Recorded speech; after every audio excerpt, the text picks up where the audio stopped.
Rohingya और घुसपैठियों की वजह से आके हमारे रोजगार पे डाका वो डाल रहे। हर बार आए दिन महीने 2 महीने में कोई ना कोई मुद्दा भाजपा की तरफ से उठाया जाता है। अब एक ज्ञान व्यापी परिसर का मुद्दा आ रहा है। मुझे आप बताइए कि आपको नहीं लगता कि भाजपा के पास या जो भी बीच में चीजें निकल कर आ रही हैं कि जो भाजपा के पास जो मुद्दे मुख्य मुद्दे होने चाहिए, महंगाई, बेरोजगारी, गरीबी, ये मुद्दे मुख्य होने चाहिए, क्योंकि जनता को जवाब ना देना पड़े, जनता कहीं ना कहीं दूसरे मुद्दों पे उलझी रहे, इसलिए कभी ज्ञान व्यापी आ जाता है, कभी दूसरे मुद्दे आ जाते हैं। अब हो सकता है कि जब लोकसभा चुनाव आए तो फिर पीओके का मुद्दा सामने आ जाए, तो मेन मुद्दे कहां जाएंगे? जनता में गरीबी के सिलेंडर 1000 के पार चला गया, तो आम जनता के पक्ष की बात भी तो करनी चाहिए हिंदू आदमी को। राष्ट्र हित सर्वोपरि पे राष्ट्रवादी पार्टियां काम कर रही हैं, इसलिए हिंदू आर्मी का हृदय से समर्थन है। और जब तक योगी जी मोदी जी बैठे हुए हैं तब तक हिंदू आर्मी हिंदू हित की जो बात करेगा वही देश पे राज करेगा। इसी जो हमारा टेंडेंसी है, इसी पे हम चलते रहेंगे। जनता अब रही बात आपकी महंगाई की, देखिए जब भी हिंदू हित की बात आती है तो ये आप नहीं करे, मुझे पता है, ये विधर्मी भी बोलते हैं। जब भी किसी डिबेट में मैं बैठता हूं तो तुरंत महंगाई, बेरोजगारी बेरोजगारी बेरोजगारी, महंगाई, डीजल, पेट्रोल, फलाना ढिकामा पे आ जाएंगे। आप समझने का प्रयास करिए, महंगाई का जिम्मेदार कौन है?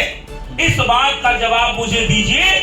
मैं आपको संक्षेप में अगर बता दूं तो अगर महंगाई है तो रोहिंग्या और घुसपैठियों की वजह से आके हमारे रोजगार पे डाका वो डाल रहे। जो 5 करोड़ थे, जो अब 45 करोड़ हो गए हैं, वो महंगाई और रोजगार पे डाका डाल रहे। हमारे 1 बच्चे होते हैं, उनके 15-17 बच्चे होते हैं। जब वो 18 साल के हो जाते हैं तो वोटों में भी कन्वर्ट हो जाते हैं और साथ में लाइन में खड़े हो जाते हैं रोजगार लेके, रोजगार रोजगार रोजगार रोजगार रोजगार। भाई राष्ट्र के मुद्दों पे अगर राष्ट्रवादी पार्टियां काम कर रही हैं तो मैं ये समझता हूं कि विचलित होने की जरूरत नहीं है। मैं तो ये कहता हूं कि 100 रुपए पेट्रोल है, 200 रुपए कर दे, लेकिन राष्ट्र हित के मुद्दों पे जी अगर मुझे ये बताइए, केंद्र में है ना भाजपा की सरकार, बहुमत है ना, वो जनसंख्या नियंत्रण बिल लाने के लिए किसका मुंह देख रही है? आ रहा है, कब आ रहा है? देखिए 7 साल पूरे होने का। अरे भाई साहब 870 साल का कोड है, 7 साल में आप खत्म कर देंगे। 870 वर्षों का कोड है, आप 8 साल में खत्म नहीं कर सकते। बात को समझने का प्रयास करिए। मैंने कहा कि 870 वर्षों में जो ये भारत गुलामी की जंजीरों में जकड़ा हुआ था, अभी भी आप समझिएगा, ये तो 2014 में ईश्वर ने कहीं मोदी के रूप में भेजा, भारतीय जनता पार्टी ने बैकअप दिया, राष्ट्रवादी पार्टियों ने बैकअप दिया, संघ ने बैकअप दिया, तो देश में जन जागृति आई और कहीं न कहीं एक मोदी सरकार बनी। और ईश्वर करे कि मोदी सरकार निरंतर चलती रहे, योगी सरकार निरंतर चलती रहे। जनता को 870 साल ही और इंतजार करना पड़ेगा?